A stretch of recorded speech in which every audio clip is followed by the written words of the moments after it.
Yeah, Lord, we praise you and we thank you for the opportunity to gather here today. I pray that you will open up our hearts and our minds as we go into your word, and that your spirit will be present with us, guiding us into understanding so that we don't just interpret the text from our own limited human brains, but that we will understand what you were trying to accomplish whenever you inspired the author to write it, God. Help us understand the story first and foremost, and then once we've understood that, help us learn to apply it in our lives and figure out where we fit into all of it. But ultimately, God, may you receive the glory through this time that we share together. And may every word spoken be glorifying to you and edifying to one another. And may we just long to be closer to you than ever before by the end of today. We praise you, God. We thank you for giving us your word through which we can come to know you more. In your name we pray. Amen. Mm-hmm. All right, so we are in 2 Samuel chapter 15. Thank you, George. Here you go. We're in 2 Samuel chapter 15. And the context of this, I'm going to give it very briefly because these last few chapters have been pretty long, and this is also a long chapter. I like these animations. Thank you. I appreciate it. I got you, buddy.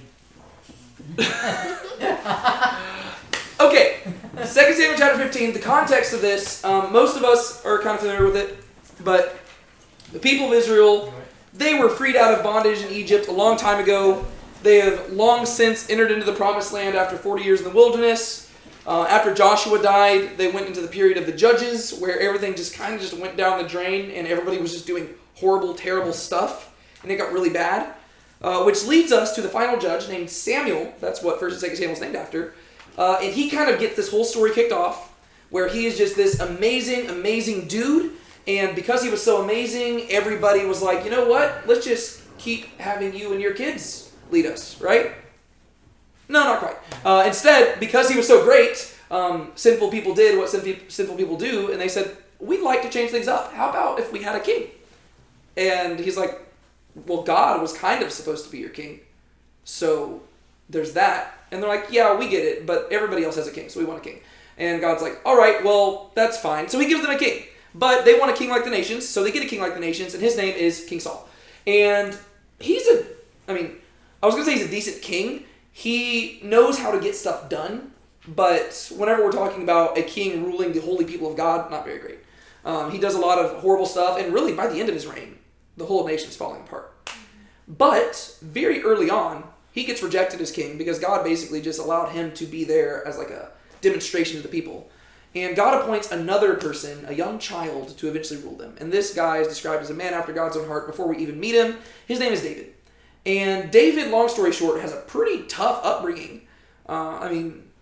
He defeats this giant named Goliath, which is really cool. And he kind of just shoots to superstardom. And he was on the copy of every Teen Bop magazine from, the 10th century BC. And he was popular for a while, but then Saul gets jealous, turns against David. He goes on the run. Crazy story happens. But at the beginning of 2 Samuel, we see that Saul is dead and David finally becomes king. And for the first 10 chapters, things are going really good. David does some amazing stuff. He is conquering lands. He is establishing peace. He makes Jerusalem the capital of Israel. He brings the Ark of the Covenant to Jerusalem. And he just makes it clear that his nation is not his nation. It is God's, right? And he might be he's the king the people see, but God is the king that the people serve, right? And so David's just amazing. But then we hit chapter 11. And suddenly the man after God's own heart is not looking very godly. He walks upon a rooftop. He sees a very attractive lady. He likes what he sees. He calls her over. Things happen, and she's pregnant. Issue? First off, he's already got a bunch of wives, but even more than that, she already has a husband. And David tries to conceal his sin, and it doesn't really work very well for him because he's usually a pretty godly guy. He doesn't know how to conceal sin, but he tries really hard. But eventually, he ends up having her husband killed. And he marries the woman, but then eventually a prophet named Nathan shows up to David, rebukes him, and basically just tells him that life's going to be tough for him going forward. David immediately repents. He says, I've sinned against the Lord. And Nathan says, don't worry, God has forgiven you. And so David and God, they are on good terms now. But all because you've been forgiven doesn't mean you're not going to have to pay for the consequences of your actions. And so where we're at currently in the story is that really the rest of 2 Samuel is kind of depressing. Because David is like a shell of his former self. He's still a godly guy. He's still going to do some great stuff. But he no longer has that vigor that he once had.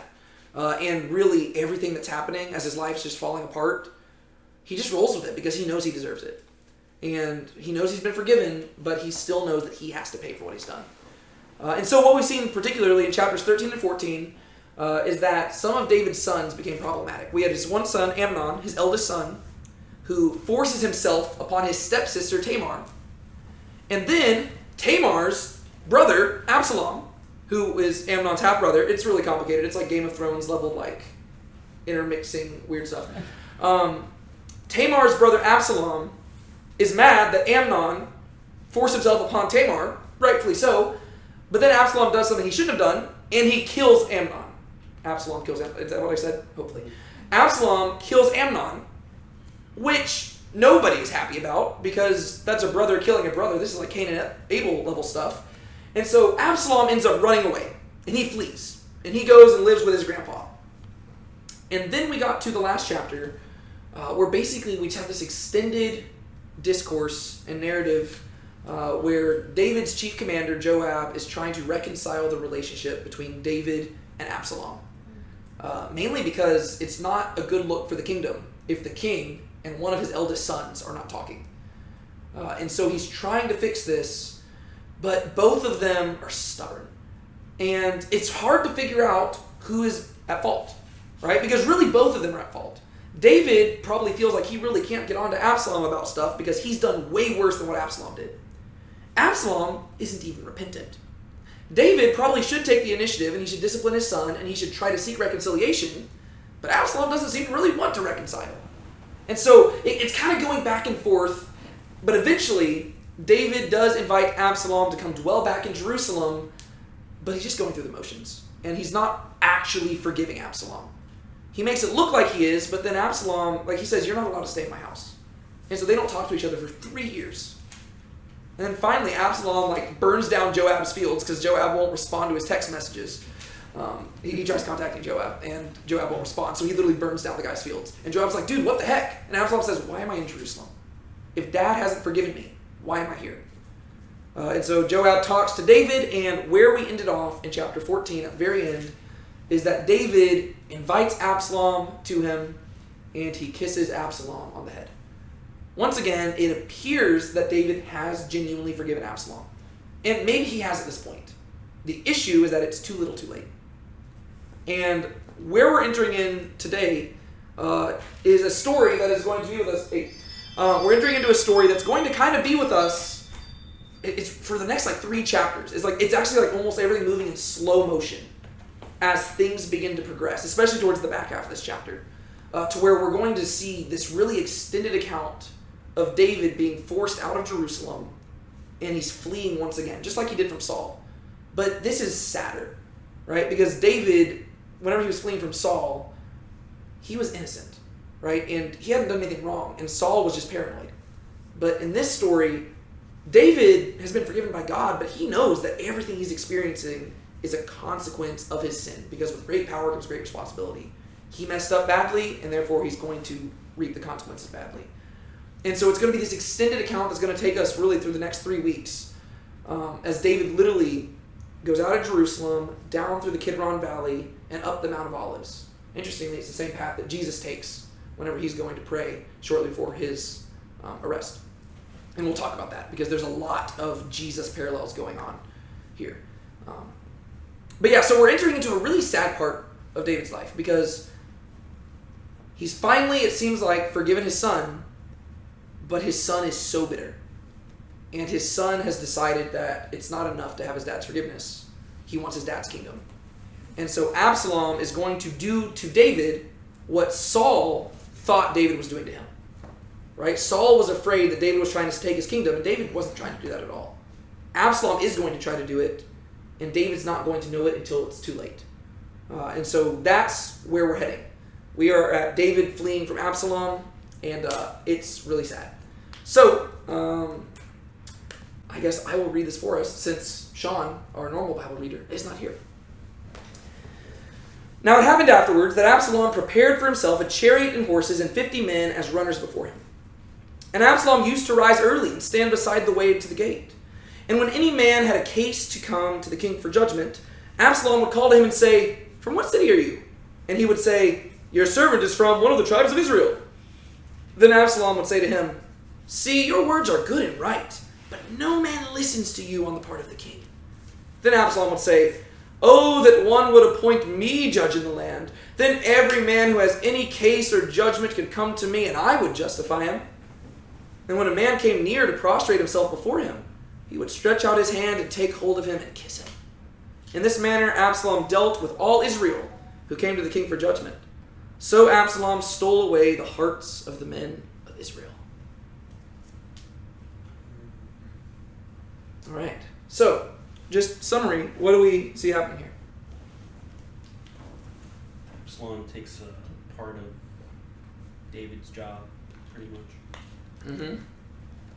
He's very cunning, very politically savvy. So in the last chapter, we learned a little bit about Absalom in regards to his physical appearance. What did we learn about him? He was handsome. He was handsome. Very handsome. Yes. Absolutely gorgeous. Right? And he had these flowing locks of hair. It was like every year it said that he would cut his hair and he would weigh it, which you have to be so cocky to weigh your hair every... But he apparently had a lot of hair and it weighed like 5.5 pounds.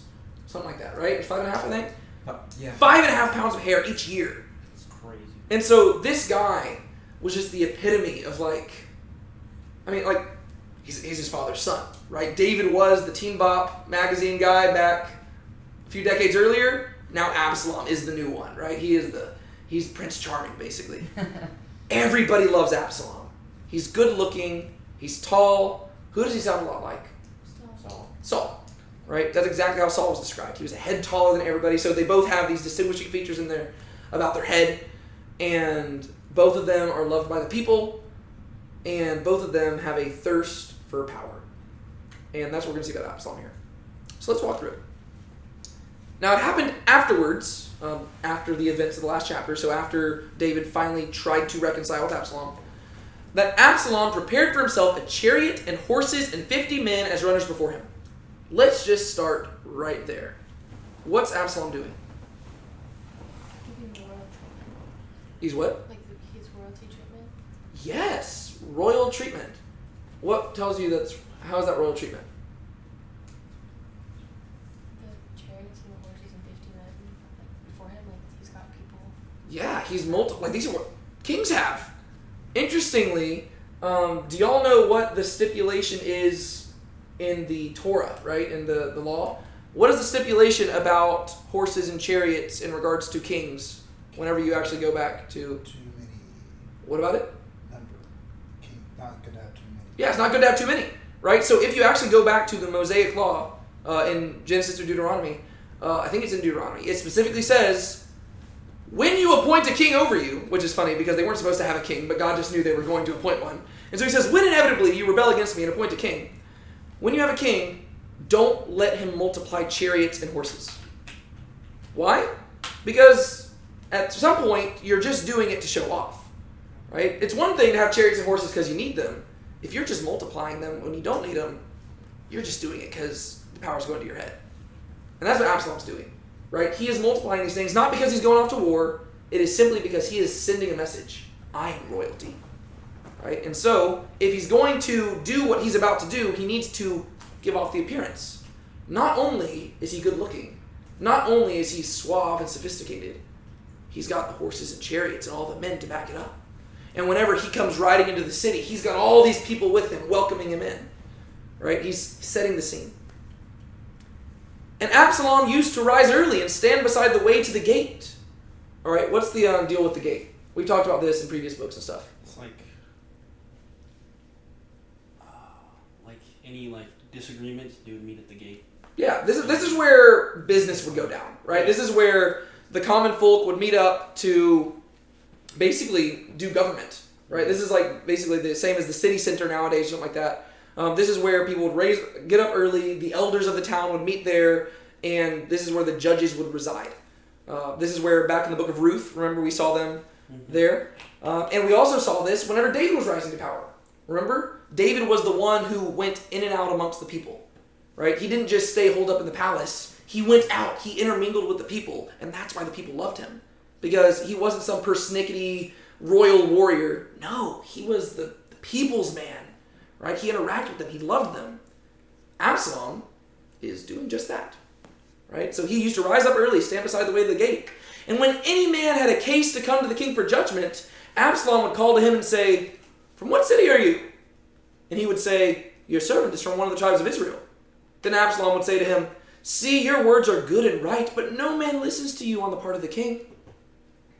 Sending everybody away. What's that? He was sending everybody away, Yes. saying, help. Yeah. So you see what Absalom's doing here, right? We don't have any reason to think that what Absalom's saying is true. Because if you literally go to the last chapter, we had a woman who was acting like a widow, who had a problem, and she was admitted directly to the king. And so it seems like David was all about having people come and voice their concerns to him. And he would talk with them and he would give judgments. But Absalom doesn't want the people to think that. Right? Absalom wants the people to think that his dad has gotten old and that his power has gone to his head and that his dad is, he's above the common folk now. And so he rises up early and he goes out there and he's interacting with them. "Where are you from?" Right? He's engaging in small talk. "Tell me, what city do you come from? What tribe are you from?" "Okay, cool." And then he'd hear their issues. And he says, "Man, that is a problem. I just wish there was somebody in the palace who cared." Let me be that person. No, exactly, right? He's smart. Because the thing is, they don't have a way of proving him wrong. I mean, this is the king's son. Why would he want to do this against his own father? Right? I mean, plus, once you look into those eyes, how could you doubt him? I mean, it's Absalom. Right? I mean, this is what they're facing, right? This good-looking dude looking them in the eyes, being all nice and charismatic and being like, "Man, I get you. That is heartbreaking. I hate that you're going through that." Nobody up there cares, though. I do. I want to take care of your problems. If only I were king, I would change some things around here. I'd make sure that your problems were our number one priority. And you can see how everybody would be swayed by this, right? They're like, "I wish you were king too. I haven't seen David." Absalom's the one keeping them from going there. But yeah. It's kind of like that scar from the Lion King. A little bit of scar. Sure, yeah, a little bit. I can see it.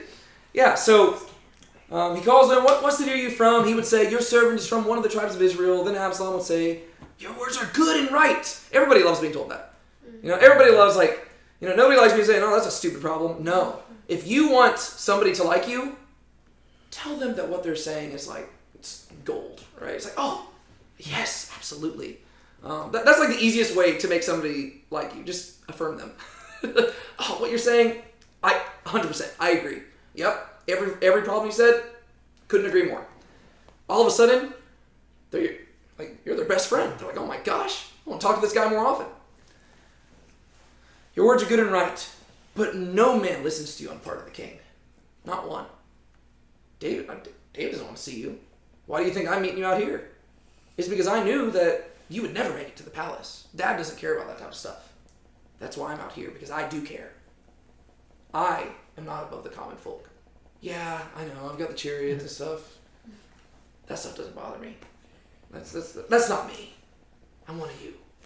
Right? Dad and I, we've had our issues. It's gone to his head. Or like you can just imagine the stuff he's saying here at the gate. It's so infuriating though, because we have no reason to think that what he's saying is true. And David probably has no idea this is going on. Right? David's probably wondering why less people are making it to the courts. He's like, "Wow, I guess things are going pretty good." But yeah.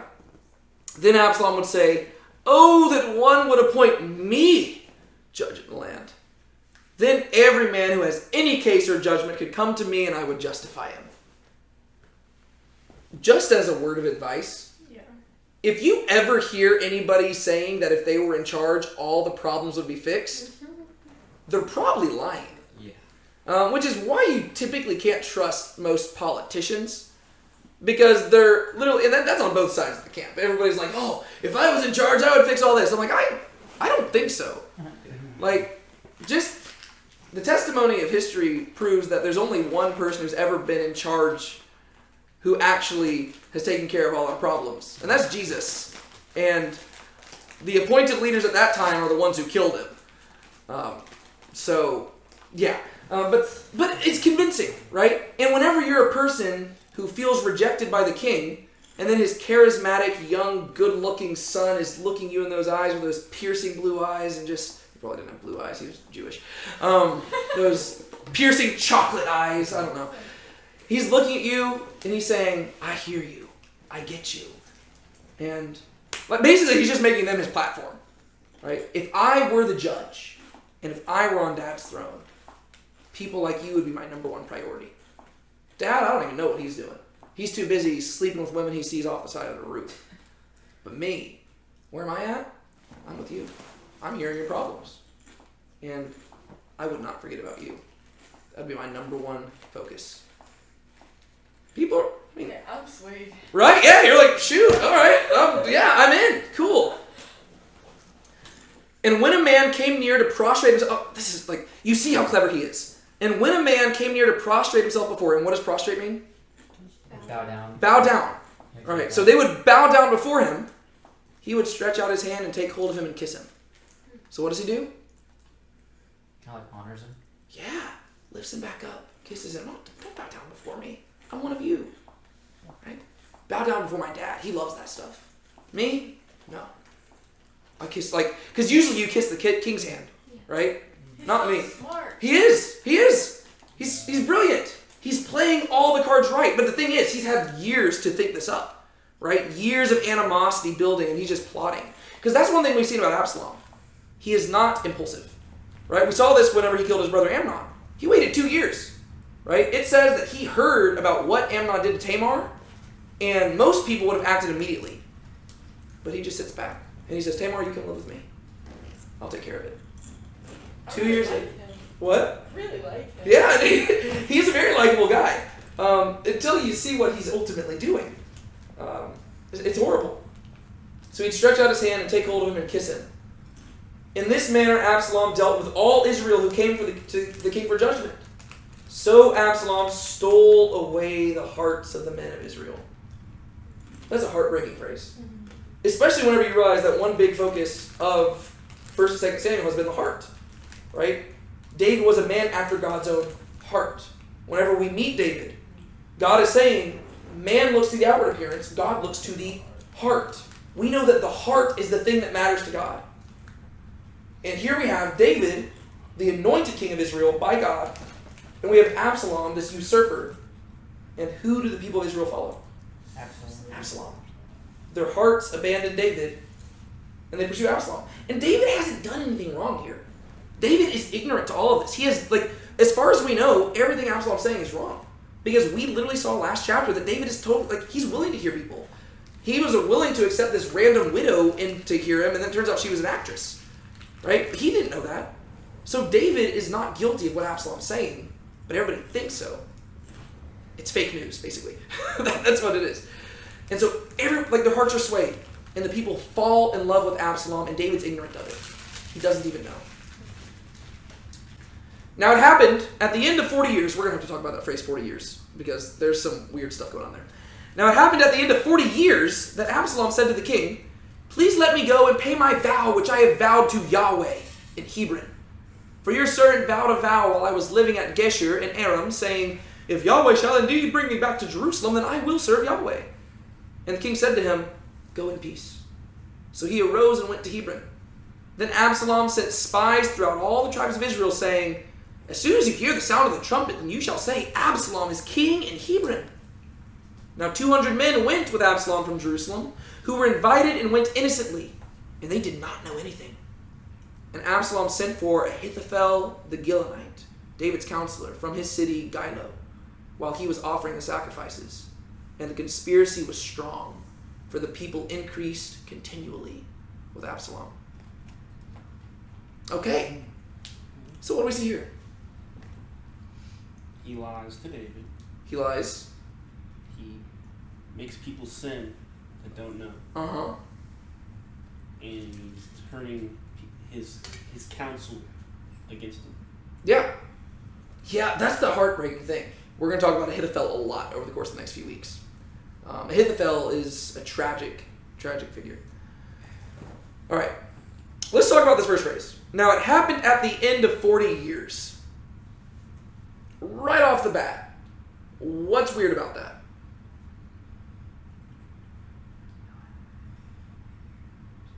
What does it mean by 40 years? Like 40 years of David's reign or 40 years of... That's the question, right? Because how long did David reign, first off?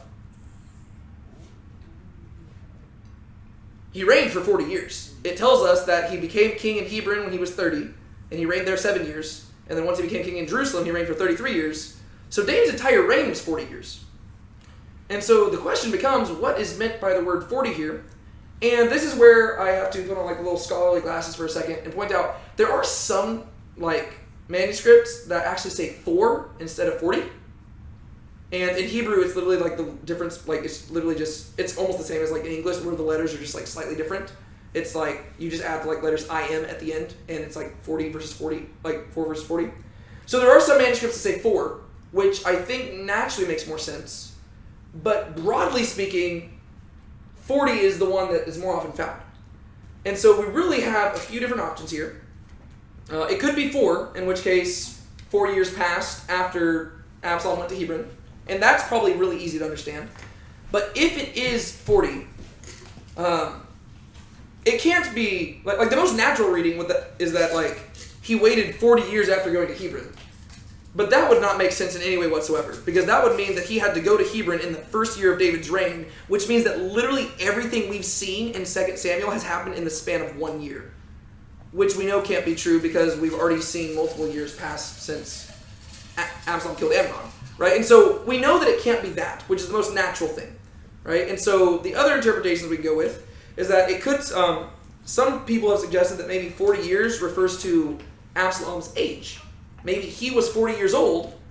The thing about that is that really, if you interpret it that way versus this other way I'm about to list, you kind of end up with it being the same year. Because the other option would be that, like Rocky pointed out, this could be talking about the 40th year of David's reign. In which case, this conspiracy is going on in the final year of David's reign. Which is crazy, because that means that basically the rest of Samuel happens in like 1 year.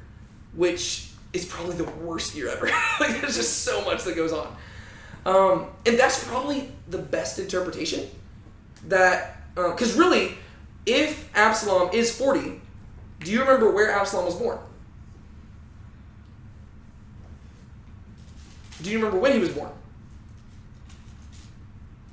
Was it before he had his thing with Bathsheba? Yes, it was. It was when David was king in Hebron. But we know that David was only king for 40 years. And so if Absalom's 40 years old, then he would have had to have been born the first year of David's reign. And so whether you're talking about Absalom being 40 or this being the 40th year of David's reign, either way you ended up it being the last year. Does that make sense? Didn't we kind of talk about a couple weeks ago? I don't remember what it was, but you said the last little bit was only in the year. Yes. Yeah, that's where that guy came up with that timeline. Mm-hmm. Yeah, because I shared that timeline with y'all, I think 2 weeks ago, where I like typed it up. It was a timeline from like this book I'd been reading, where the guy was wrestling through the weird chronological stuff. That's always a weird thing whenever you're in the Old Testament, especially. Sometimes the numbers are kind of weird just because all it takes is one scribe doing like one little thing wrong, and it just makes a different number. And so that's one of the places where whatever the original text said was inerrant, but sometimes, like, we just got to trust that hopefully in the long run we'll figure it out. But so I would interpret it as just probably being the last year of David's reign, in which case Absalom is 40 years old and David is 70, right? Which is really heartbreaking. Like, just old man David just struggling. He's on the struggle bus here. But there's also the other interpretation. It becomes a lot easier if it's just supposed to be 4, in which case it's like, okay, then it could be literally any time. We spent way too long on that. I just wanted to point it out because this is the stuff that intrigues me whenever I'm reading it. I'm like, 40 years, what's going on? Okay. Now it happened at the end of 40 years that Absalom said to the king, "Please let me go and pay my vow which I have vowed to Yahweh in Hebron. For your servant vowed a vow while I was living at Jeshurun and Aram, saying, if Yahweh shall indeed bring me back to Jerusalem, then I will serve Yahweh." What's Absalom doing here? Isn't he kind of like bribing God? Like, if if God gets me to Jerusalem, is that what it said? Yeah, if God brings me back to Jerusalem, I'll serve Yahweh. It's kind of like saying, if God does this for me, then I will serve him. So there is that, right? That is one aspect of what Absalom's doing here that, no matter what, is probably not the right mentality to have. This is the equivalent of, in the book of Genesis, just straight to there. In the book of Genesis, Jacob says something very similar to this. And it's not the type of Jacob that you want to be, right? This is Jacob before he was more redeemed. And whenever he is fleeing from his family, which, ironically, that's kind of... This might be an allusion to that, actually, now that I think about it. Because Jacob is fleeing from his family because of stuff that he has done to his brother. Wow. Huh. There you go. There's a connection. So Jacob is fleeing from his family because of stuff that he did to his brother in ways he wronged his brother. And God appears to him, and Jacob says, hey, if you bring me back to this land from which I'm fleeing, I'll worship you. And that's kind of a messed up way, because you know what you're supposed to do? You're just supposed to worship God because of who he is. You're not supposed to, barter with God. That's kind of what Absalom's saying here. But to be fair, we don't know if he actually said this to Yahweh. Right? This is what he is telling David he said to Yahweh. So what is Absalom really doing?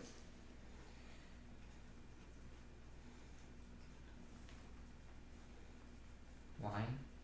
Maybe. We don't know if he is. My question is, why? Like, Absalom's smart. Why is he saying this? He could come up with any excuse to go to Hebron. Why is he saying this? He's trying to tell the people, see, I really want to be there. I'm even asking God. Yeah. There's that. But who's he talking to? David. David. What's David's love language? Yeah. He's trying to give worship. something that he can't say no to. Exactly. Why would David be like, oh no, you can't go and worship God? Yeah, David's not going to say no to this. He's like, okay, yeah. I mean, if you said it, you can't not fulfill your vow to God. I mean, you're back in Jerusalem. What took you so long? You've waited this... No, go. Right? I mean, you've been in Jerusalem for at least 3 years. Maybe 7. Maybe 47. I don't know. You've been in Jerusalem for a while. No, go fulfill your vow. Absalom is smart. He knows his audience. When he's amongst the people, he speaks their language.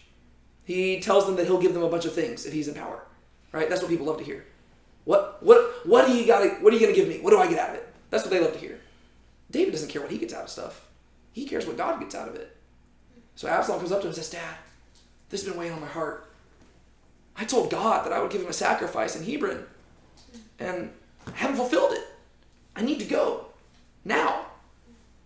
And David's like, go, yes, go. Why would he want to go to Hebron? Or let's think of this from two perspectives. Why do you think David is thinking he wants to go to Hebron? To do the sacrifice. Yes, but what is the significance of Hebron in relationship to Absalom? I already mentioned it earlier. Where he was born. It's where he was born, right? Absalom was born when David was king in Hebron. And so this is like a guy returning to his birthplace to thank God for bringing him back to his new home, right? And so that's what Absalom is presenting it as. However, why would Absalom actually want to go back to Hebron? Become king. But why would you associate Hebron with him being king? I agree. That's where David started? That's where David started. Well, Dad started in Hebron, so maybe I should go down there. Also, whenever David was king in Hebron, who was he specifically king over? Judah. The tribe of Judah, right? And then it was only later, once all Israel came to him, that he became king over everything and he moved to Jerusalem. What tribe are they from? Judah. So hypothetically, I can almost imagine what Absalom did, right? If he's talking with the people down at the bottom, he was asking them, what tribe are you from? I bet he was really sucking up to the people of Judah. Oh, I'm from the tribe of Judah too. Yeah. Oh yeah, now that Dad's over here living in Jerusalem, he doesn't care about the people of Judah anymore. I do. You can almost imagine what he was probably saying. So now the people of Judah love him. And so he's going back to the place where his dad was first coronated. And what you're going to notice is he doesn't present it as a coup. He presents it just as a coronation. And they don't know that he is establishing himself as king. He's going to present it like, hey, Dad's old, he needs a new king, here I am. So he's telling his dad, I want to go back to my birthplace to offer a sacrifice to God. And David, the man after God's own heart, is like, do what you got to do, man. Like, absolutely. Like, I'm not going to hold you back from that. praise God. He's probably happy that his son is thinking about God for once. He's like, oh, praise be the Lord. Like Absalom's leaving and he's like, God, thank you. I knew that you would save my son. Absalom's got this whole other plan in mind. He's going down here and he's wanting to steal the kingdom. This is also horrible, right? Yep. Like this is like stuff that Jesus got onto the Pharisees about, right? You are using religious motivations to hide your corrupt desires, right? You're justifying evil intentions with spiritual talk. We do this all the time too. We can easily do this if we're not careful. But that's what Absalom's doing. And Saul did that too when it came to like sacrifices and Oh, stuff. When he talked yes, to that's true. Samuel and the people, he would always be like, "Oh, what I was just trying to like please God, or I was just trying to give a sacrifice because it was the right thing to do, Yeah. even though it wasn't." I know you told me to kill all the animals, but I kept them because I wanted to sacrifice them to the Lord. Okay, then why aren't they dead? Fair question. Anyways, yeah, no, Saul did this. And you're supposed to think of the connections here, right? So, the king said to him, and notice what David's being called. He's not being called David, is he? No. What's he called? The king. The king. The king. The king. Absalom might be going to make himself king, but the author of the book is telling you Absalom's not king. There is one king in Israel, God appointed him, and he's sitting on the throne of Jerusalem. So I don't care what Absalom says, he has not been appointed by God. The king said to him, go in peace. Shalom, brother. So he arose and went to Hebron. Then Absalom sent spies throughout all the tribes of Israel, saying, as soon as you hear the sound of the trumpet, you shall say Absalom's king in Hebron. He's smart. So he says, hey, we're going to blow trumpets. And what I want you to do. So he hires these guys to spread some more fake news. Guys, did y'all hear the news? They hear the trumpets. There's a new king. The king has appointed his son as his heir. He's not presenting it like he's taking over the land. He's presenting it like, dad's old, new king in town. Which does make sense, once again, if this is at the end of David's reign. Right? They're probably anticipating that a new heir is going to show up. Where better than at Hebron, where David started his reign. And so he appoints these spies to do that. But Absalom is still smarter than this. I just want to emphasize how smart he is. Because if he shows up in Hebron by himself, that doesn't seem like a coronation, does it? No.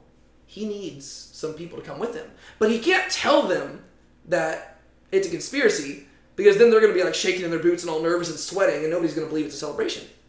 So instead, he just throws a party. And he invites them to just come with him. And like, let's go to Hebron, guys. We're going to give a sacrifice to God. And so kind of like David leading the people into Jerusalem with the Ark of the Covenant and partying, Absalom gets some people. And they go to Hebron. And it seems like a celebration, so nobody knows. Now 200 men went with Absalom from Jerusalem who were invited and went innocently. They did not know anything. So these guys don't know what Absalom's doing. They just heard that the king's son wanted somebody to go with him to Hebron. They're like, all right, I mean, cool. Let's go. All right, I'm in. And so they go, and then all of a sudden they find themselves in the midst of chaos. It's like, oh, shoot, oh no. We're in the midst of this. This is not good. And then we get verse 12. And Absalom sent for Ahithophel the Gilonite, David's counselor, from his city Gilo while he was offering the sacrifices. Who's Ahithophel? We talked about it before. Was it David, one of David's men? Like, No, but his son was one of David's men. And his son-in-law was one of David's men. Do you remember who his son-in-law was? This is where the family stuff becomes important. Like I said, it's the Christian version of Game of Thrones. Was it one of the Joab's brothers? Nope. Ahithophel is the father of Eliam, who is the father of Bathsheba. Ahithophel is the grandfather-in-law of Uriah the Hittite. So let's think about this. Ahithophel is one of David's chief counselors. He knows, everybody knows what David did with Bathsheba. His, grandson-in-law was murdered by what David did. and his granddaughter went through all of this stuff because of what David did, he probably doesn't like the king very much anymore. Yeah. And so there's that. But there's also another heartbreaking aspect to this, just given the fact that you have one of the king's closest advisors abandoning him and preparing to hand him over.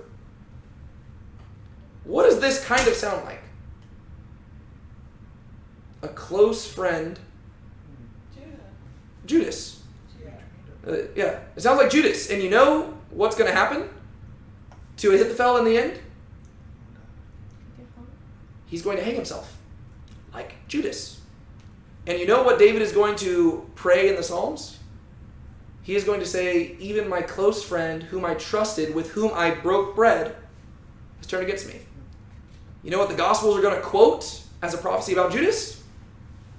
Even my close friend, whom I trusted, with whom I broke bread, has turned against me. Jesus turns to John and says, the person who betrayed me is the one whom I give the bread. So Ahithophel is a foreshadowing of Judas. Right? You have the close advisor and friend who betrays David and the ultimate son of David, that ultimately his betrayal leads David and the son of David to flee Jerusalem, go through a valley, go to the Mount of Olives, and then ultimately that betrayer goes and hangs himself. It's a perfect one-for-one comparison. So Ahithophel is a very tragic character, but also not a good guy. Right? To me, it's tragic because unlike Jesus gave Judas no reason to hate him. David did. Right? And that's what we have to realize. Does it justify what Ahithophel did? No. Because David's repented, and everybody knows he's repented. But he still had motive. Right? And so, this whole situation is heartbreaking.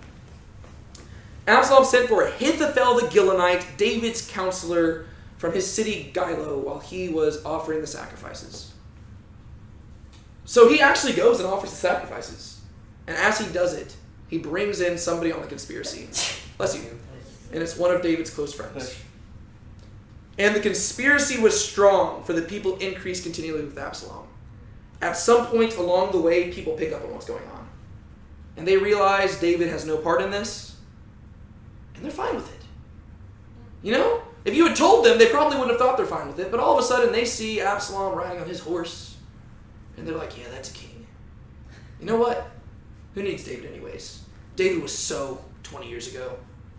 I think the best thing he ever did was kill Goliath, and that was when he was a teenager. What's he done for us since then, other than take our wives? Like, yeah.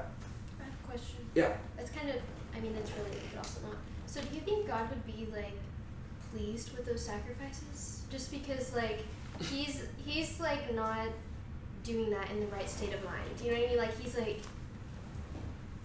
in the midst of, doing this whole scheme and, lying, but he's, going and offering sacrifices for, I guess, something else. Yeah. I'm very hesitant to put, to interpret the heart of God and his motives. A lot of people like doing that. I'm hesitant to do it, but I think this is one of those clear places where I can say, yeah, I don't think he liked these sacrifices. Mainly because there's other places in the Bible where people have a lot healthier mindset about what they're doing. And even then, God's like, yeah, I hate your sacrifices. This guy's currently, let's just say clearly what Absalom's doing. He is currently leading a rebellion against the anointed king of God. And he is acting like he's worshiping God as he does it. You know what that sounds like? Saul persecuting Christians. Did God enjoy when Saul was doing that? No. He said, why are you persecuting me?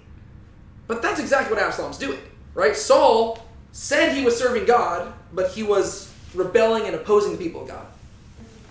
Absalom is saying that he is serving God, and he's even giving the sacrifices, but it's all show. Mm-hmm. God doesn't care about show. Do you think it was methodical, or just that's what he believed? I wish I could say it was methodical, but I know the human heart, and as smart as Absalom was, I think that there's probably an element of it where he thought it was true. Yeah. Just because I've justified so many things myself and be like, oh yeah, I think God wants me to do this. And then like years later, I'm like, oh, you were so stupid.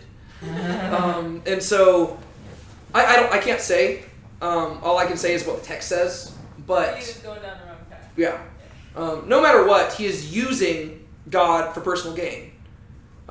So whether he believed it or not, it's a messed up thing to do. We're gonna have to speed this up because this is a long chapter. And then an informant came to David saying, "The hearts of the men of Israel have followed Absalom." You know this has got to crush David. So David said to all his servants who were with him at Jerusalem, "Arise and let us flee, for otherwise there will be no escape for us from Absalom. Go in haste, lest he overtake us hastily and drive calamity on us and strike the city with the edge of the sword." Then the king's servants said to the king, "Behold, your servants are ready to do whatever my lord the king chooses." So the king went out and all his household with him, but the king left 10 concubines to keep the house. And the king went out and all the people with him, and they stopped at the last house.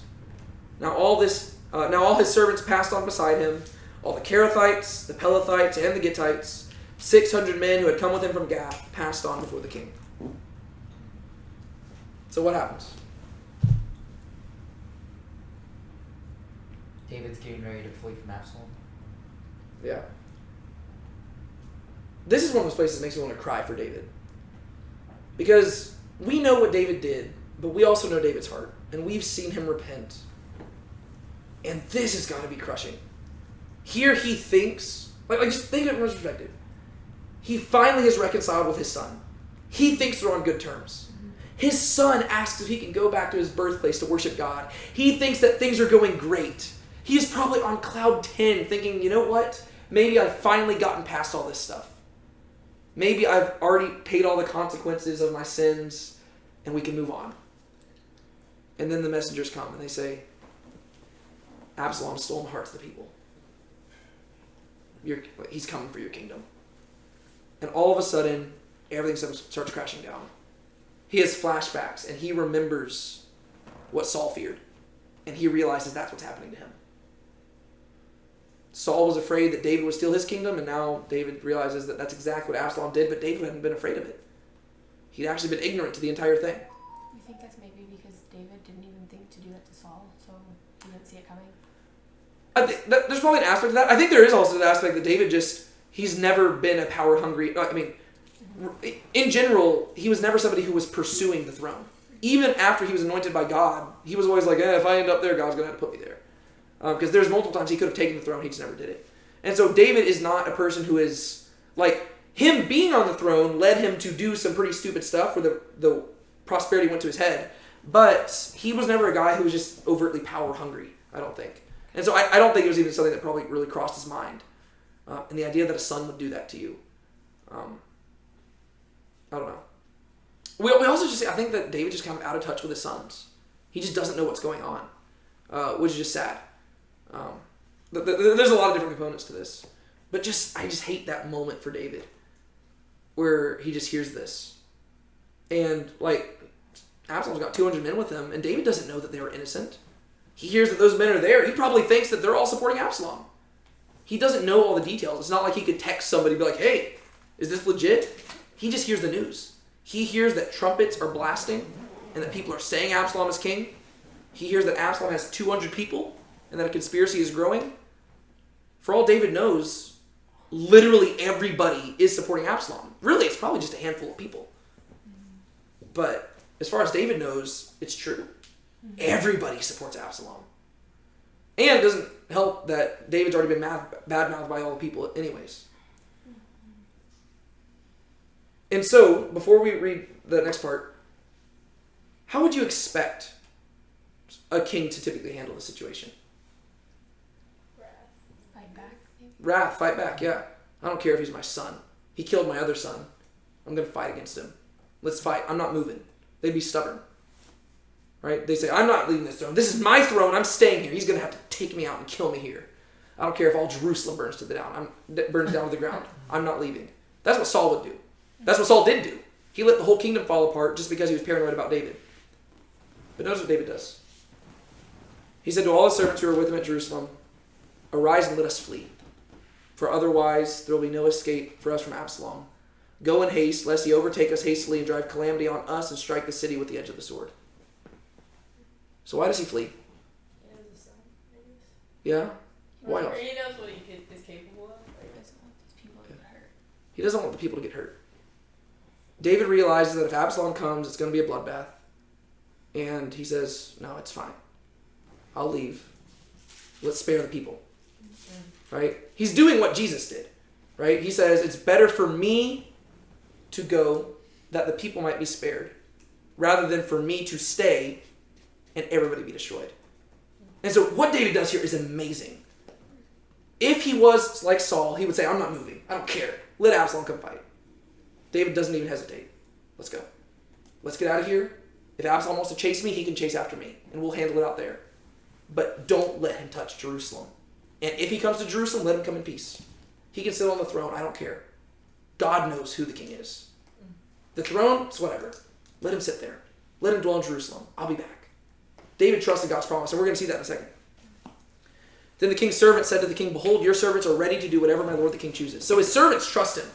His servants are like, David, whatever you say, we're going to do.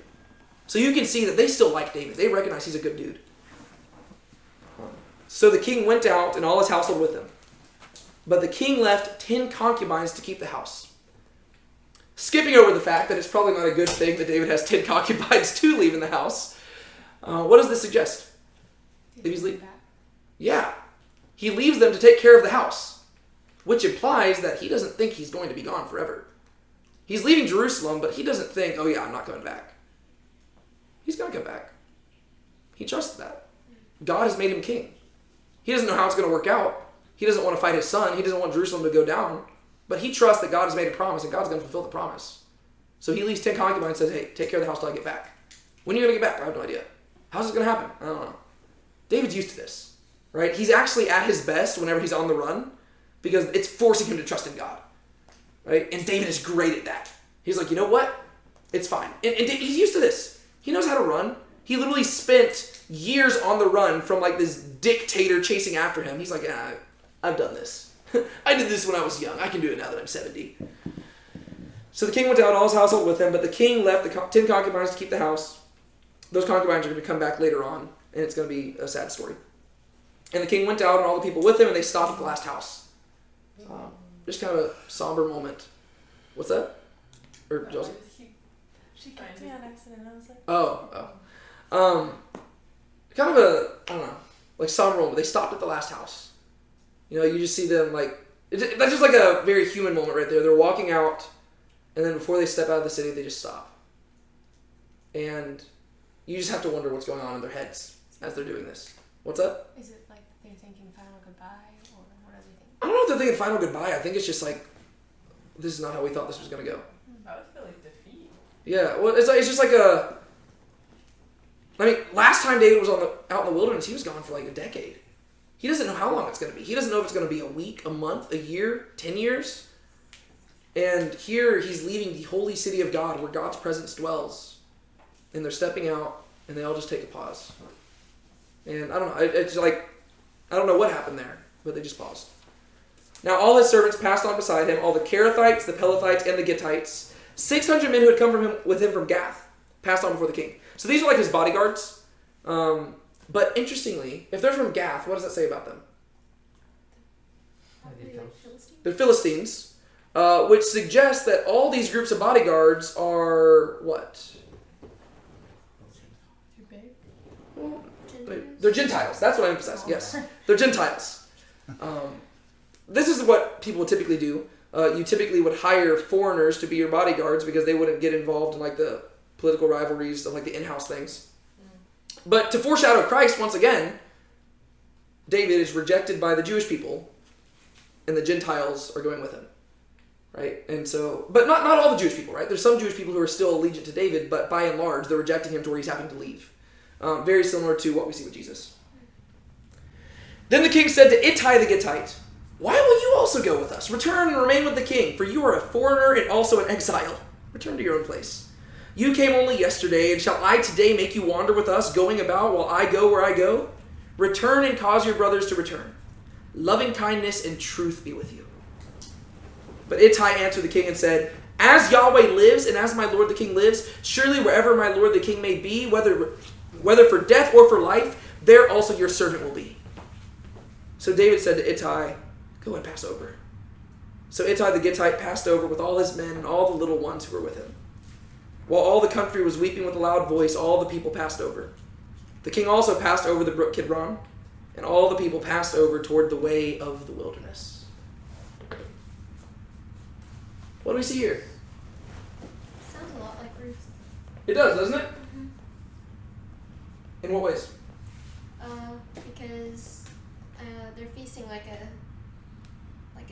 conflict, I guess, type situation where they're having to flee, and that's what Naomi was having to do. She's going back to Israel after like a famine, and they're faced with this like weird situation where like her two like daughter-in-laws are not Israelites, and so she's like, hey, you can go back home. I'm old. I don't have any sons because both of them are dead, and you don't need to like stay around with me. You can go and have a life back at your hometown, and you can find someone to stay with. And one of them goes ahead and goes back, but Ruth says that where you go, I go, where you stay, I stay. Your God will be my God. And so it's kind of the same thing here, because they're having to flee, and the foreigner, the king is saying, so David's saying, like, you can go ahead and leave, and he's being, like, really faithful and loyal to David and saying that I'm not going to leave your side. As long as the king lives, I'm going to be by your side to support you. So Yeah. No, it's beautiful, right? And that's why I try to emphasize, this is why we need to study the Bible. Like, if you know the story, you get to, like, you pick up on more little nuanced details of this story, right? Because you're like, oh, that's like Ruth. And is the Ruth story associated with the David story? Yeah. She's like his great-grandma, right? And so, yeah, you're supposed to be thinking of this stuff. Because whenever Ruth does that, is that a good or a bad trait? good. It's an amazing trait. You have this Jewish woman telling a Gentile woman, you don't owe me anything. And the Gentile woman says, I don't care if I don't owe you anything. I'm going with you wherever you go. And I'm going to serve your God. Because I'm with you. That's exactly what this guy's doing. And so you're supposed to be like, whoa, this dude is awesome. Like, this is the first time we've ever heard of Ittai the Gittite. But he's cool. And we should love this dude. Yeah. It says whether for death or for life. That's pretty much the same thing Ruth said to... Yeah, God do more... God do this and even more to me if anything but death separates me from you. Yeah. The parallels are really cool. I just love this guy. He's cool. And also David is cool, right? Because once again, he doesn't feel entitled to people being with him, right? The king says to Ittai the Gittite, notice it still says the king. Even though he's leaving Jerusalem, that does not mean that he has given the throne to Absalom. Because the throne means nothing. The anointing means everything, right? God did not anoint Absalom, he anointed David. And so, David doesn't need to be in Jerusalem to be the king. He can dwell in a cave while Absalom sits on the throne, and David is still the king over Israel. Then the king said to Ittai the Gittite, why will you also go with us? Return and remain with the king, for you are a foreigner and also an exile. Return to your own place. You came only yesterday, and shall I today make you wander with us, going about while I go where I go? Return and cause your brothers to return. Loving kindness and truth be with you. There's my favorite words. Loving kindness, chesed, right? It's chesed and emet. Those two words they show up together in the Bible. So he turns to Ittai, and David's just a cool guy. Here he's going through all this stuff, to kind of like, Jesus on the cross, right? Going through all this stuff, and he's still taking care of people. Woman, behold your son. Son, behold your mother. David is going through all this stuff. His life is falling apart. His son is stealing the throne from him. He doesn't know when he's going to come back. And as he's leaving, he just looks at some random guy we've never seen before, some new Gentile servant. And David looks at him and he says, why are you with me right now? You're a Gentile. You just got here. You don't know me. There's no difference between me and Absalom from your perspective.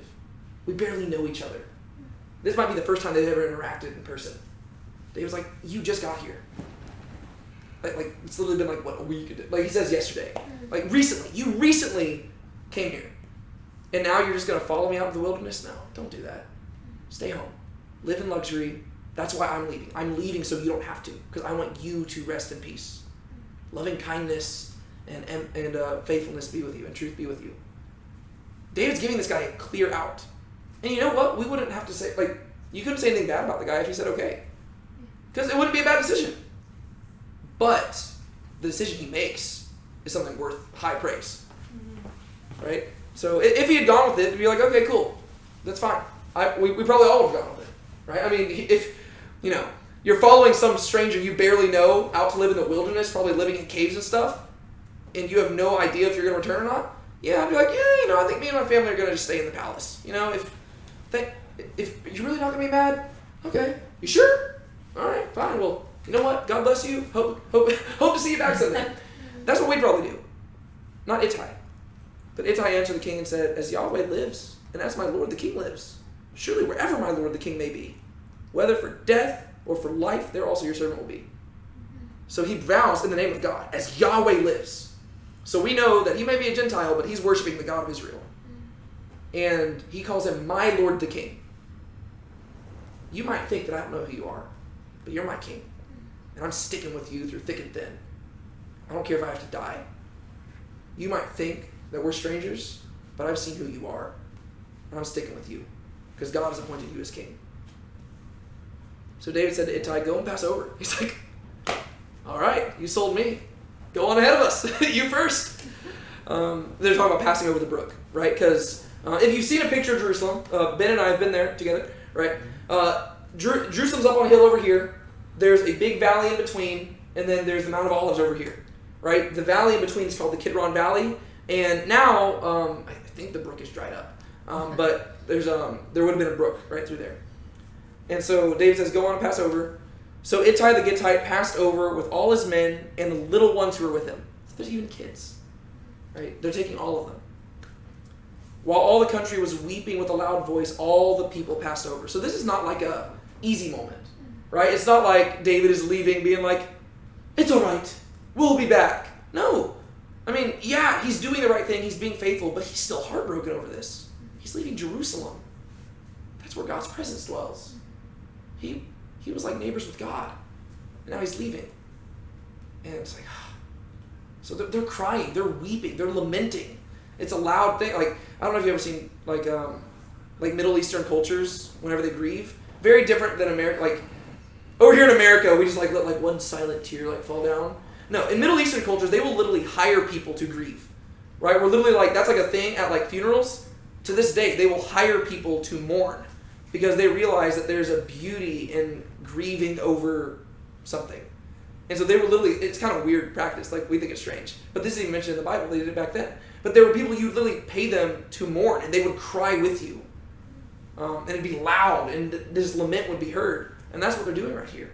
They're crying and they're weeping, and you can just imagine the sorrow here. And David probably has like his harp, and he's just like playing one of his songs. He's like, my God, why have you forsaken me? And like he's just like weeping, going out through all this. While all the country was weeping with a loud voice, all the people passed over. So they're weeping as they're walking. Also, contrast this by when you go to the Psalms. There's so many Psalms that are called Psalms of Ascent, right? And those are Psalms that they would sing with joy as they ascended to Jerusalem, right? Because they saw the temple. And they're like, wow, God dwells here. But now it's the reverse. They're being exiled. In many ways, it also foreshadows the fact that the people of Israel will also be exiled in the future. Like, in many ways, David kind of is like a foreshadow, like, he represents all Israel. The king also passed over the brook Kidron, and all the people passed over toward the way of the wilderness. This is, once again, really cool because he's literally going the same exact steps that Jesus is going to go down 1,000 years later. Right? Jesus came out of the city, he walked through the Kidron Valley. The difference is that David is going to go up the Mount of Olives. We're literally going to see him on this hill for the next, 3 chapters. Because literally, so many significant events happen as he's going up this hill that it's going to just, slow down. But the difference is that David's going to escape over the hill. And he's going to go into the wilderness, and he's going to be on the run for a little bit. Jesus is going to stop. Not because, like David escapes. Jesus stops, and he waits for his betrayer to catch him. And he hands himself over. Because Jesus' goal is not to escape. His goal is to give himself for the people in a way that even David couldn't do. Right? And so it's actually, the parallels are really cool to where, if you know this story, and you see Jesus going through there, you're like, it's the greater son of David doing this. Now behold, Zadok also came, and all the Levites with him carrying the ark of the covenant of God. And they set down the ark of God, and Abiathar came up until all the people had finished passing from the city. Then the king said to Zadok, return the ark of God to the city. If I find favor in the sight of Yahweh, then he will cause me to return and show me both it and his habitation. But if he should say thus, I have no delight in you, behold, here I am. Let him do to me as seems good in his sight. The king also said to Zadok, the priest, are you not a seer? Return to the city in peace, and your 2 sons with you, your son Ahimaaz and Jonathan the son of Abiathar. See, I am going to wait at the fords of the wilderness until the word comes from you to inform me. So Zadok and Abiathar returned the ark of God to Jerusalem and remained there. Okay. It's really fun. Like, there's literally so many different interactions that happen on this little scene right here. It's kind of cool. So what happens here?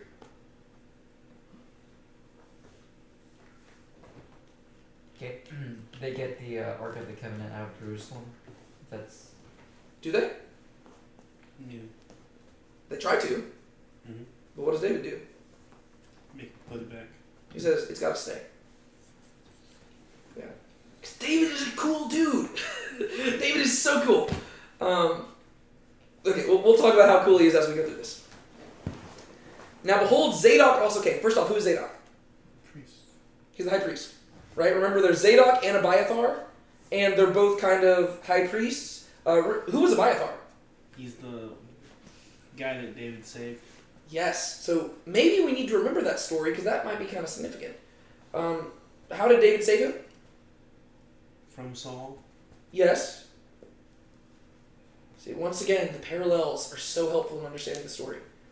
So, whenever Saul was paranoid about David, David sought refuge with Ahimelech, the high priest.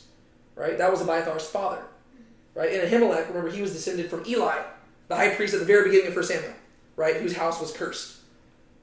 And so David goes and seeks help from Ahimelech. Ahimelech helps him out. Remember, he gives him bread and he gives him the sword of Goliath. Mm-hmm. Saul learns about this, and he has Doeg the Edomite kill all the priests. Because Saul was so power hungry that he literally murdered the priests of God. Probably not a good sign whenever the king of God's people is murdering the priests of God, right? Probably just not a good look. But one escaped. That was little Abiathar. And Abiathar, even though he could have been bitter against David, because David in many ways accidentally brought this upon them, Abiathar runs to David because he realizes David was innocent. And he says, I'm staying with you. And David takes him in and says, I'm going to protect you. And so even when David's on the run, Abiathar goes to him. And David takes care of Abiathar. And now Abiathar is one of his high priests. And then you have Zadok, who Zadok becomes, like, Abiathar, I believe he's the last of his line to be a high priest. And then it goes over to Zadok. Both of them are descended ultimately from Aaron. Zadok becomes the priestly line from which we get the name Sadducees, right? In the New Testament, it comes from the name Zadok, right? And so Zadok is also a really big deal. But they're both priests, very high, like, one of them's the high priest, or maybe they're both high priests at the same time. How do you get At this the time. name Sadducees from Zadok? I don't know the exact etymology of it. I just know it does. So one thing you have to realize is that whenever we translate words, I imagine that the issue is that the Z and the S, it's just like how we pronounce it. So it's that, and then you have the D, and then one thing, remember this, in Hebrew, there are no vowels, right? So if you're looking like to connections in words, you have to look at like just the consonants, right? And so you have the Z, D, K, eventually that becomes like C, D, C, right? You can see like Sadducees. I don't know the exact etymology, but it's probably something along those lines, yeah. So Zadok also came, and all the Levites with him, carrying the Ark of the Covenant of God. So, if anything, it's kind of funny. It wasn't funny in the moment, but the image is kind of funny to me, to where everybody's leaving, and they're all crying, and then you have the Levites be like, we're coming too, and they're like, all right guys, pack up your stuff, and they're like coming down the hill, and David's like, what are you doing? And they're like, well, we're coming with, and they literally probably just saw David say that the Gentile can come with them, and if the Gentiles are coming, well then heck yeah, like, the priests are coming with, for sure. And, right? Like, that's what you would think. I mean, these guys are significant. Why would David not want them with? Right? So they've got the Ark of the Covenant, and they say, we go where the king goes. Don't worry, David. We're going with you. So they come out, and they came up until all the people had finished passing the city. Then the king said to Zadok, return the Ark of God to the city. Why would he want him to return the Ark of God to the city?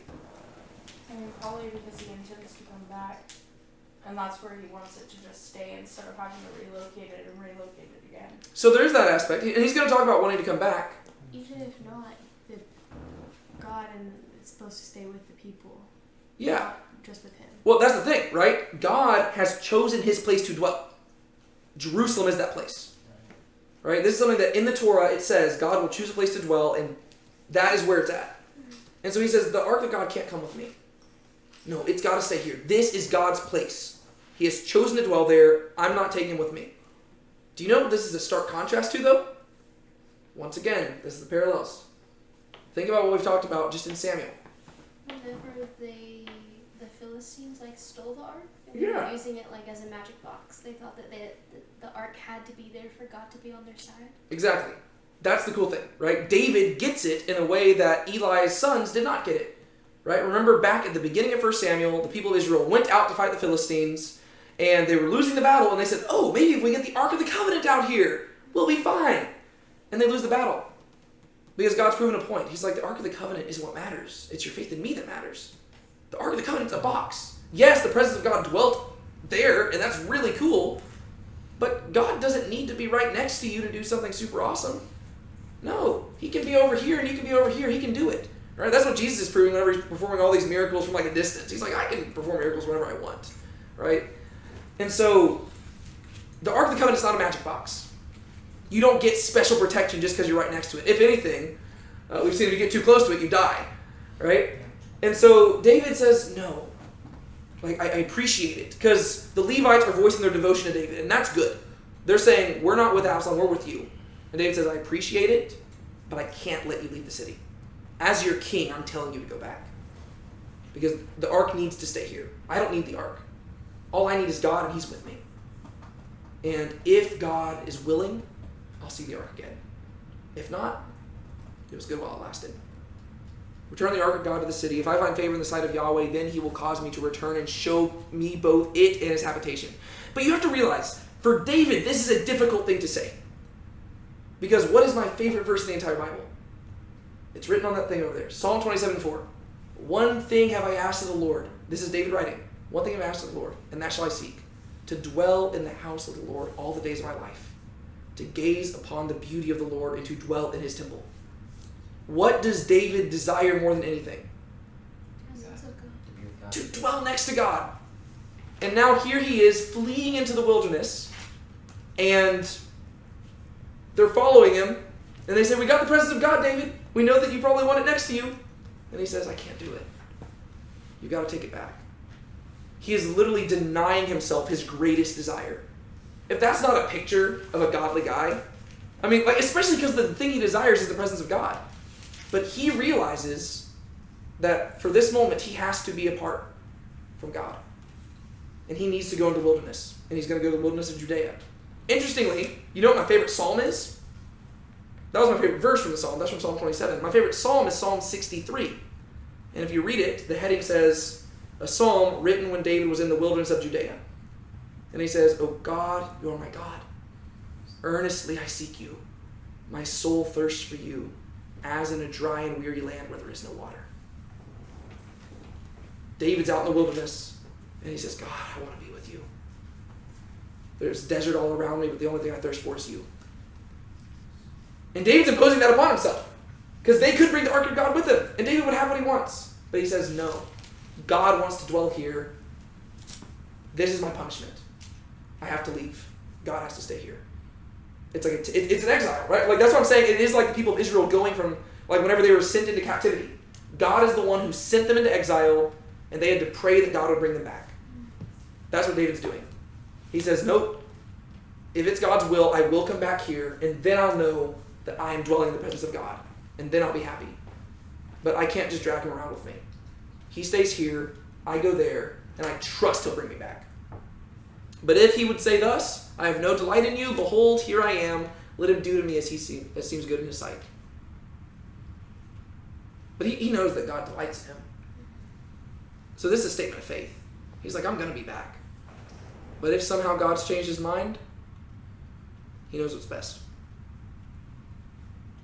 I don't know if I could say that. I'd be like, I don't know. Like just his mentality here, especially because you know how much he wants it. Right? Like this is literally like somebody who hasn't eaten for years being offered food and being like, no, I can't. Like that's what David's going through here. And he's like, I don't know. It's up to God. If I'm going to dwell in the presence of God, God's going to have to bring me there. I can't force it. There's probably application of that with us as well, right? We can't force our way into a relationship with God. We need his help, right? And he's got to be the one to deliver us from our exile, from our sin. The king also said to Zadok the priest, are you not a seer, a prophet? Return to the city in peace, and your 2 sons with you, your son Ahimaaz and Jonathan the son of Abiathar. So David's got a plan. He says, I actually can use this to my advantage. If you're staying here, you can do something for me. See, I'm going to wait at the fords of the wilderness until word comes from you to inform me. So he says, here's the deal. He already knows where he's going. Because once again, David's a scrapper. He knows how to take care of himself. He knows how to stay safe. He's been on the run before. He says, I'm going to escape. I'm going to go to those fords in the wilderness. You know the ones? Abiathar will know. He was on the run with me before. I'm going to be at those fords, and I'm going to stay there until you send me word. You can be spies on the inside. Right? So it's actually pretty cool. David's just a cool guy. I really need them to make a TV show or a movie about all this because there's so much intrigue going on. You don't have to be a Christian to enjoy it. You're just like, ooh, this is, it's just captivating. To where here David is being like, no, the Ark of God's got to stay there. But, you know what you could do? If you're going to be there, your sons are going to be with you, right? Okay, your sons are young, they're spry, y'all are kind of old, but your sons, they can sneak out. I'm going to be at the forts. Figure out what's going on in the city. Once Absalom gets there, you come tell me, keep me up to date. That way we can figure out how to handle the situation so I'm not caught off by surprise. So David's pretty smart. He knows what he's doing. So Zadok and Abiathar returned the Ark of God to Jerusalem and remained there. So they submit, and that's cool. I just also like that, right? You have Ittai, who's like, no, I'm going with you. David says, okay, cool. And then you have these guys being like, I'm going with you. David says, no, I can't allow that. I just think it's cool how 2 people had the same heart, but they weren't asked to do the same exact thing, right? I think that's just cool. I don't know the exact application of that. But I'm just pointing out that you have these 2 people who were devoted to the same cause and both had the desire to do the same thing, but the proper response was different for the 2 of them, which is kind of cool for us. It probably would suggest that maybe there's not just one single way to live the perfect Christian life. Maybe we're all being called to different things. All right. This is the final slide. Finally, we got there. Let's take it one paragraph at a time. But David went up the ascent of the Mount of Olives and wept as he went. Poor David, he's always crying. Sometimes I think I'm a softie. This guy. Yeah. To be fair, he also had a very tough life, and so I don't know if I can call him a softie as much as just a dude who's probably appropriately responding to his life situations. David went up the ascent of the Mount of Olives and wept as he went, and his head was covered, and he was walking barefoot. And all the people who were with him each covered his head and went up weeping as they went. Now David informed them, saying, Ahithophel is among the conspirators with Absalom. And David said, O Yahweh, I pray, make the counsel of Ahithophel foolishness. All right. What do we see here? David's mourning. He is. How do you know he's mourning? He's weeping as he's ascending the Mount of Olives. He's weeping. He's covered his head. Yeah, so you imagine him putting a hood on or something like that. He's walking barefoot. Unlike Absalom, who's probably riding in with, all these horses and steeds and mighty men and chariots, David is not dressed like a king. He is walking barefoot. He is evidently grieving. That's actually something I do appreciate about Middle Eastern culture. I kind of just appreciate how, they acknowledge that. Like, I don't know if it's just like our American mentality with stuff. Like, I already talked about it with like the wailing and stuff. Like, for some reason, I guess we just feel like we need to be tough and like not show emotion or something. Whereas for them, that's just part of life. Like, whenever you're grieving, it's not like, I've got to hide my grief so nobody knows. They're like, well, no. Like, I'm going to walk around barefoot so that if people are wondering why I'm acting weird, they'll know that I'm probably grieving. It's like, yeah, that's probably nice. But for some reason, I guess we're just like, pull yourself up by your bootstraps and don't let anybody know they're human. I don't know why we do that. But I think we can learn some stuff from this.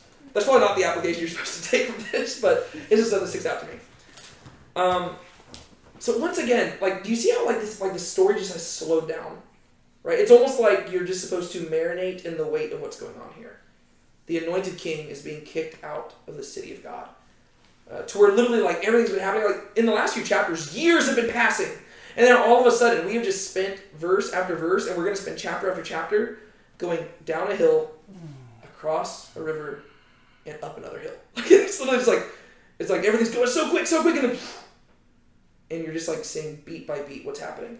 One interaction after another. Like, probably these 3 chapters taking place over the course of like 2 hours. To be fair, these are very steep hills. So it's probably taking, like, they're not very tall hills, but if you're with a group of people, including kids, yeah, you're probably like, you're moving pretty slowly. David went up the ascent of the Mount of Olives, and he wept as he went, and his head was covered, and he's walking barefoot. And all the people who were with him each covered his head and went up weeping as they went. So they're all united in their grief. Nobody's having a good time. Now David informed them. This is so sad. Now David informed them, saying, Ahithophel is among the conspirators with Absalom. So, what's that? He just kind of knew. He knows, yeah. Maybe somebody informed him about this. But this is cool. So, like, Ben, think about this. Whenever we were in Jerusalem, you can picture it, right? Remember we were in the Garden of Gethsemane? You had Jerusalem, the walls right there. You had the valley, Kidron Valley. And Gethsemane is at the base of the Mount of Olives, right? You haven't even gone up that high. It's at the base right there. And so David is ascending the Mount of Olives, and all of a sudden he mentions his friend who's betrayed him. He's literally at around the same spot that Jesus is when his friend shows up to betray him. Right? It's just like little details like that. It's not like a super theologically significant point. I just like to highlight it because it shows you that, like, just almost the beauty of the story that God has told through history. Right? To where it's being repeated, and it's like there's reason why the Bible tells us where these events are happening, because it ties it together. You're like, oh, okay. He just crossed the river, so he's at the bottom, and he's beginning to ascend. And all of a sudden he turns and says, Ahithophel's betrayed me. This is a heartbreaking moment. It's like whenever Judas walks up to Jesus at the same exact spot, and Jesus says, Judas, greetings, Rabbi. And he kissed him on the cheek. David is currently feeling that kiss of betrayal, and he tells everybody about it. And then David prays a little prayer. And I love this prayer. O Yahweh, I pray, make the counsel of Ahithophel foolishness. What's that? It's like classic David. Classic David, yeah. David, this is funny. So whenever we think of David, we always think of like the super like sweet psalmist guy. He's got a tough side to him. Like, have you read some of his psalms? He's like, oh Lord. Like, it's funny because they're music, right? Like, I just imagine him trying to sing this, but he's like, oh Lord, I pray that you'll take my enemies and that you'll like punch their teeth in and break all their bones. And I pray that you will just destroy them and make them never have kids. And you're like, oh my gosh, this guy's intense. And it's worship. You're like, huh. Yeah, and I typically don't pray like this, but to be fair, I also don't have a lot of enemies. Usually I kind of get along with people pretty well. There was one time I was talking with Darren, the guy who discipled me. I've introduced y'all. Those of y'all who've met him, this is a total Darren thing and you'll totally get it.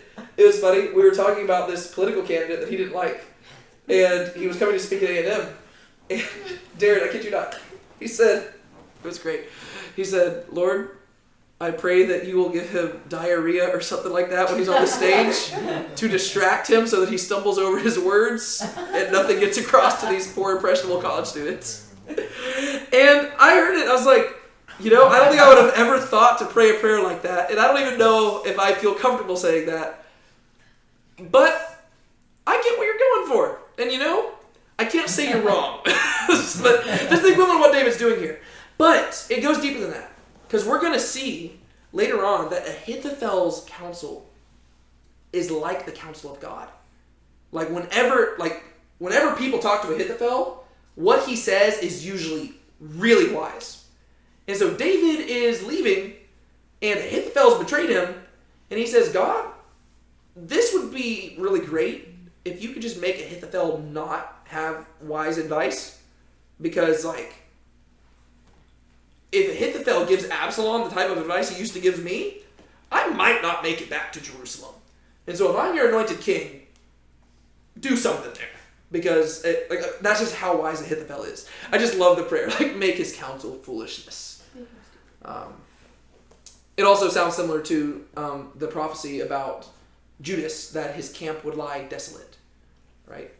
So as a result of what he did, no more. And Jesus says, woe to the man by who betrays the Son of Man. Woe to that man by whom the Son of Man is betrayed. It'd be better for him had he never been born. Kind of the same thing. Then it happened that as David was coming to the summit where he used to worship God, that behold, Hushai the Archite met him with his coat torn and dust on his head. This is really cool. This is like an immediate answer to prayer. Like, this is just awesome.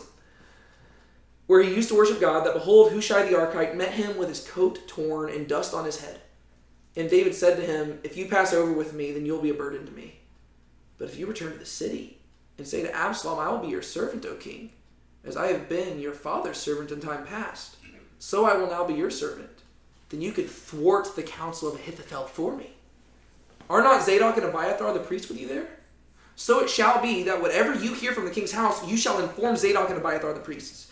Behold, their 2 sons are with them there, Ahimaaz, Zadok's son, and Jonathan, Abiathar's son. And by their hand you shall send me everything that you hear. So Hushai, David's friend, came into the city, and Absalom came into Jerusalem. Once again, David's just a smart cookie. So what do we see happening here? David has a few spies for himself. He's got a few spies. And sure enough, this right here is going to be Absalom's undoing. But just also think about this. So, literally immediate answer to prayer. David has one advisor who's betrayed him, and he says, God, I pray that you will do something to make people not listen to Ahithophel's counsel. And then he gets to the top of the hill, and another one of his counselors just like happens to be walking out, and he's evidently grieving, and he's obviously on David's side. And David's like, all right, this can work. And then he immediately sets his plan in motion. So David, he knows how to take care of himself. And that's actually going to be how Hushai can thwart Ahithophel's plans. It's specifically because he's going to emphasize the fact that David does know how to take care of himself.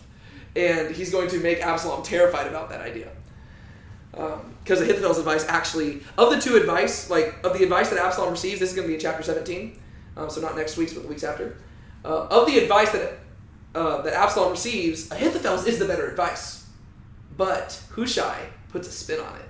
And he's like, okay, I hear what Ahithophel's saying, but David knows how to take care of himself. And so that's why you should not listen to that. And it's actually really clever. All right. Then it happened that as David was coming to the summit, where he used to worship God, that behold, Hushai the Archite met him with his coat torn and dust on his head.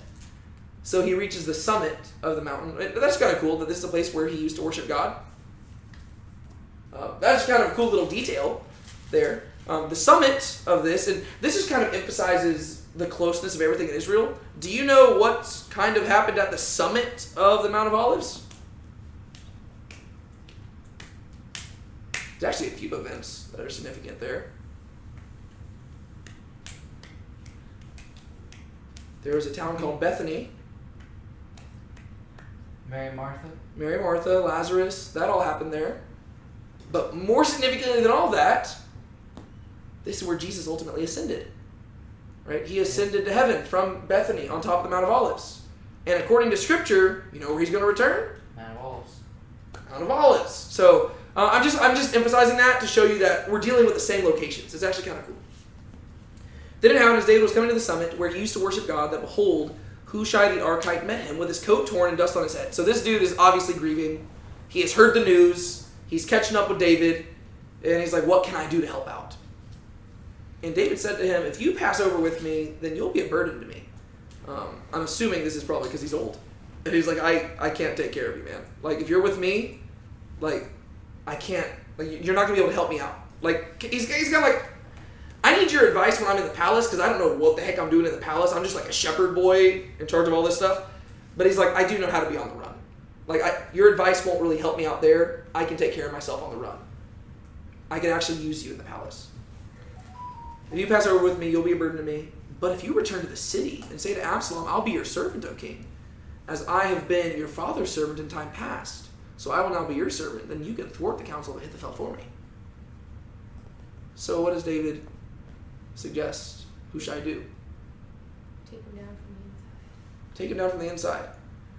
The irony is, it sounds like he's asking Hushai to lie, and to be fair, that is what he's asking him to do. But there is a way where you can put a spin on this where he's not lying at all, because technically what he's saying is true. Yes, sir. I will be your servant, O king. Who's the king? David. David. Yeah, he's calling Absalom king, but Absalom's not the king. So if he says, I'll be your servant, O king, he's talking to Absalom, but really he's talking to David.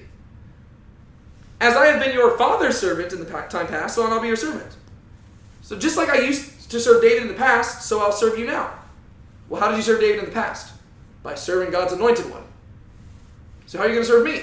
By continuing to serve God's anointed one. So if there's a way that you could spin this to where it's not technically even a lie. This is one of those places where I do think a lie would be permissible. But I just think that's kind of funny, like how he's like, the wording is like, yeah, I mean, if Absalom hears this, it's like, yeah, you're going to serve me. And he's like, I never said that. I never said I'd serve Absalom. I said I'd serve the king. I did. And I said I'd serve just like I served your dad. I did. Because I never stopped serving your dad. So I just think that's kind of funny. And the whole reason is he wants him to thwart the counsel of Ahithophel. Because David realizes that Ahithophel's a smart dude. David knows he's smart, but Ahithophel may be a little bit smarter.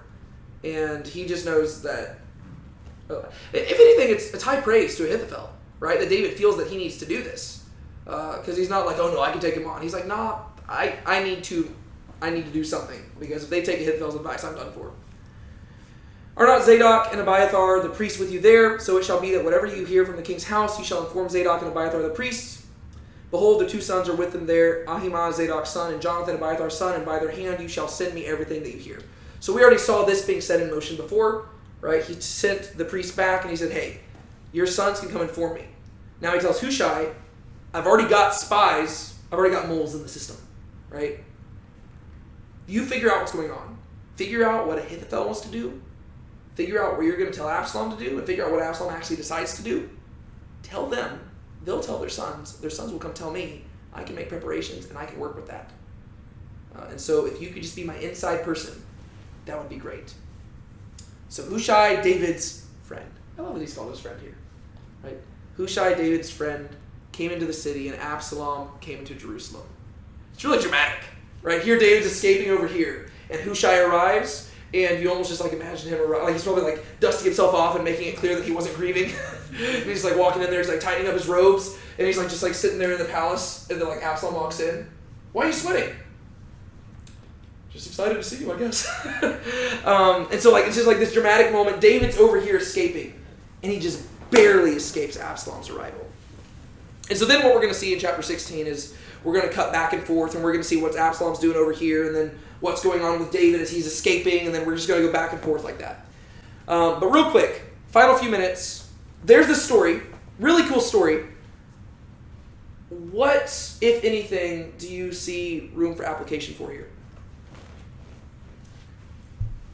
In the whole thing. Whole thing. Just that last verse. No. Get a good friend. Get a good friend. One who won't betray you. I really like the, I don't know, sorry stood out to you? The mourning and stuff like that?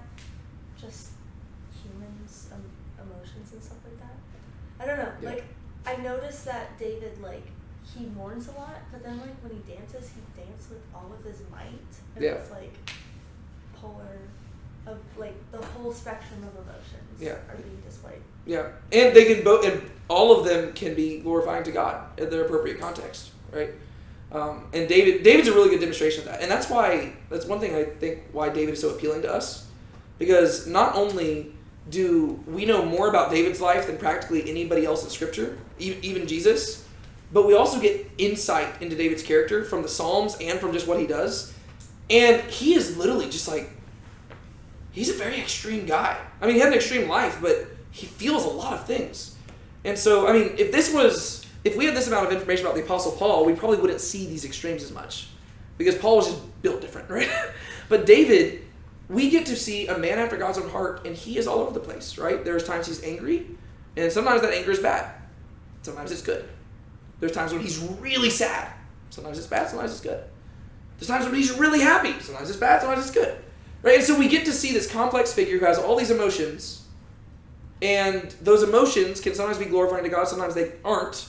And that means that we realize that can be us as well, right? We want to be men and women after God's own heart, but we need to learn to kind of rein in the emotions and figure out the appropriate times to express them in the appropriate ways. But the cool thing is that they can be extreme.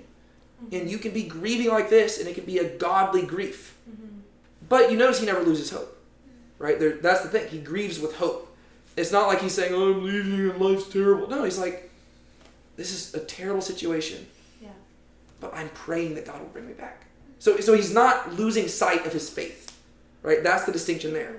And also, whenever he's rejoicing, it's not like he's just enjoying the pleasures of life. No. Yeah. He's rejoicing in God, right? And so we get to see human emotions being expressed in a very positive way, even whenever they're negative emotions. All right, what else beyond that? I think being okay with whatever God's plan is, whether it's terrible and you don't see how it's going to turn out positive, but know that God has a plan. That's a big one. Yeah. That's a good one. In many ways, I kind of think of David as the epitome of that meme of the, I think it's, what's it from, like Adventure Time or something like that? You know, like the dog sitting at the table and like the house is burning all around him. It's fine. And he's like, he's like, it's fine, everything's fine. That's kind of David. And I think in a way that's supposed to kind of be us too. You know, the world's burning down around us. We see that like the world's just getting worse and worse, and we're just like, Lord Jesus, please come. And we're just sitting there, we're like, no, this is fine. It's okay. We'll make it through this. But yeah, no, I think that David's mentality with all this is great. And once again, he's not perfect. That's one reason why David's so cool. It's like whenever you look at Jesus, he is our Savior, and we want to imitate him, but we're never going to reach that level. We literally can't. With David, however, that's achievable. But you still look at him and you're like, well, that's hard. But then you also see him like sleeping with Bathsheba, and you're like, okay, I think I can not do that. It's like there's certain like he'll do really bad things. You're like, I think I can avoid doing stuff like that.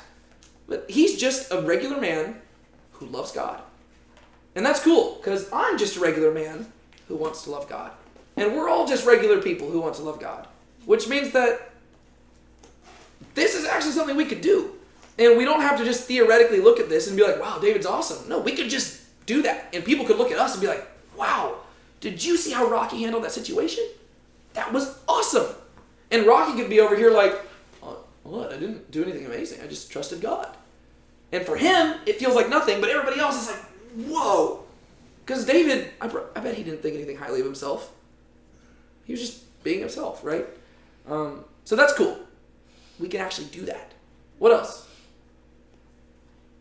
I was gonna say, which I feel like we've talked about it like past weeks too, but that your sin like has ramifications that could be like long lasting. Because I feel like David was doing really good until he had his like sin with Bathsheba, and then after that, everything like started to go downhill to where like he's had sons that have died, and I feel like there's times where he's like a little bit distracted to where he's like not on his A game, and so that kind of caused Absalom to do this like whole situation. He's not wanting to forgive him, and because of that, it has effects on his sons and the people of Israel. but then it also like has a huge ramification on him and his walk with God. So like the ramification of your sin could be that you're getting further away from the presence of God. So you're affecting other people, but also affecting how close you are with God too. Yeah. So. Yeah, which is true. And we see that David never gets bitter against God, and he doesn't feel entitled to like not experiencing the consequences of his sin. He just owns up to it, right? And he doesn't use this as like, oh, God hates me. He doesn't think that God hates him. He knows God loves him. He just knows he did a horrible thing, and he's got to deal with it. Whereas I feel like in our culture nowadays, like we just feel so entitled to like an easy life that if things start going bad, we're like, oh, I guess God hates me. No. I mean, sometimes, like, first off, you don't have to sin in order to have a tough life, right? I mean, David had a tough life long before the Bathsheba thing, right? But sometimes it can be a result of sin. But David never is like, oh, I guess God's not good. I guess God hates me. No. He's like, yeah, of course God is good. Of course God is loving. We just live in a broken, sinful world, and sometimes we're part of the brokenness. And he just doesn't lose sight of that. But like to what you were also saying, the thing about how sometimes our sin can lead us away from God, he's experiencing that here. We're going to see that with Ahithophel, though, right? And we're going to see God literally thwart wise counsel because it's in rebellion against him, which is just a very interesting concept. Like Ahithophel is going to give the wiser counsel, yet God is going to send somebody to give less wise counsel, but that less wise counsel is going to be received because the person giving the wiser counsel was in rebellion against God. And the guy who is basically esteemed for having the voice of God is going to be ignored simply because he was rebelling and he was working against God's people. And like, so that is something we have to be aware of. Like, there might be effect on our relationship with God there. And that's why David, back in Psalm 51, remember? Cast me not away from your presence. Right? I want to be near to you. That's why in Psalm 22, he says, be not far from me, for trouble is near. Be not far from me, come to me. That's why in Psalm 23, he says, even though I walk through the valley, I fear no evil, for you're with me. That's probably what he's singing right now. He's probably walking through the valley. He's like, Lord is my shepherd, I shall not want. As he's crying. We always imagine Psalm 23 as like a super happy psalm. He's probably just like crying, playing his harp. David, what's going on? He makes me lie down in green pastures. Okay. Do y'all have anything else y'all want to add? It's past 9 o'clock, so we can wrap this up if y'all don't have anything. All right, cool.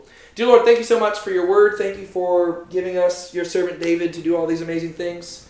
I pray that we will learn from his story and that even in the days to come, maybe we'll reflect on the story more and we'll even come up with more ways we can apply this and ways that we can learn from David or learn from Ittai the Gittite. I mean, that dude is cool. There's so many people we can learn from here, God.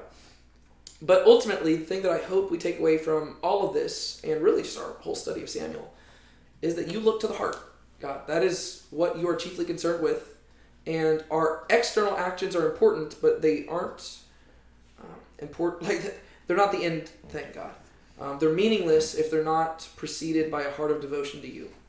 And so I pray that we will learn to devote ourselves to you as David did. I pray that we will learn to yearn to be as near to you as David yearned to be near to you. And that through this study and through just the fellowship we share with one another, we will become men and women after your own heart. We praise you, God. We thank you for everything that you have done, you are doing, you will do. And it's in your name we pray. Amen.